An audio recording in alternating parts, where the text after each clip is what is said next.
What's up guys, it's me Red and I'm back with a brand new video. So I'm really excited to do this video because I haven't done a gaming related video in months and I feel bad about that. So I decided that it would be a good idea to kind of slip back into that groove a little bit with something pretty cool. So today is the day that I went to Best Buy and picked up the 2DS XL. This DS, as you can tell, is the silver and purple 2DS. It comes preloaded with Mario Kart 7. So the first thing we have in the box is the AC adapter. And next we have the actual system itself. So I'm actually a big fan of manuals and collecting that kind of stuff as well. I think the manuals are just really cool. So this DS does actually have a manual, and it's this. It's a little tiny, very thin, just pamphlet almost. I liked back in the day when you got the full, like thick manual printed in like 8 different languages. Really cool, but So now onto the system itself.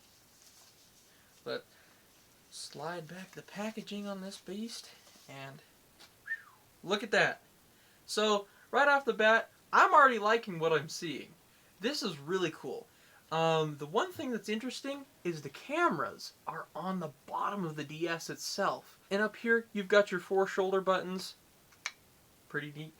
So let's go ahead and actually open up the system itself.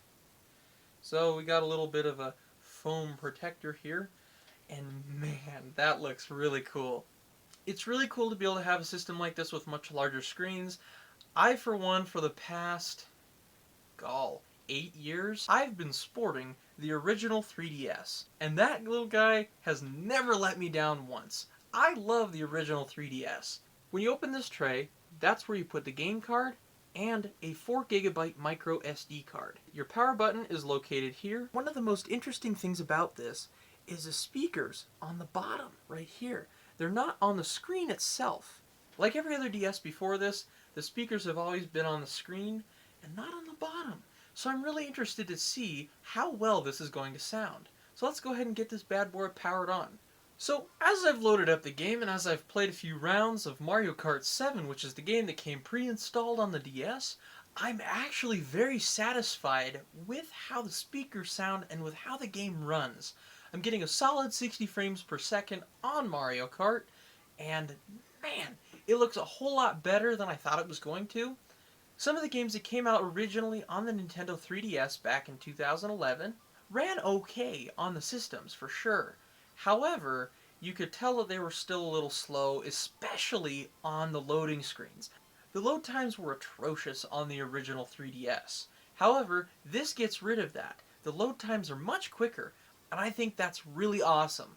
But the one question that I have for this system is, how well do old games run and what do they look like on this system? So let's find out. So for this test, I've gone ahead and picked out my copy of Pokemon Soul Silver. So the immediate thing that I'm noticing in the 2DS is that the screen size at which the game displays is the same as the DSi XL. That similarity is definitely not a deterrent in my book. The DSi XL is an incredible system, and I love it to pieces. I've put so many hours on that thing, I couldn't tell you how many. I love the DSi XL. So, screen size definitely isn't a setback in this regard. So, is the new Nintendo 2DS worth picking up in 2019? I'd go ahead and say it sure is. It's definitely worth your $150. There's also a great library of games to be played, and I'd recommend you play it on the new Nintendo 2DS or 3DS systems.